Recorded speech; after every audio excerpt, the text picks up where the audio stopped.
This is my father, Lars Norinder. He was a designer and he worked a lot for IKEA during the 80s.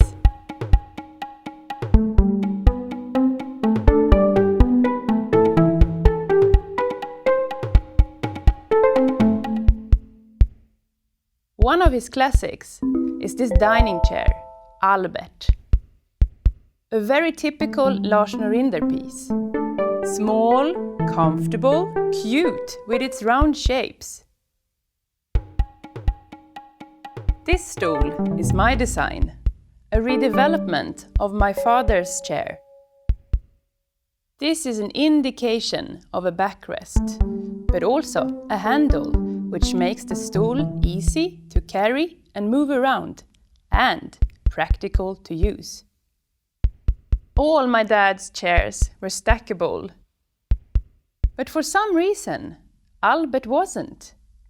So my mission was clear, to create a stackable Albert à la 2012. An apple became the solution. This bite is the detail that makes the stool stackable.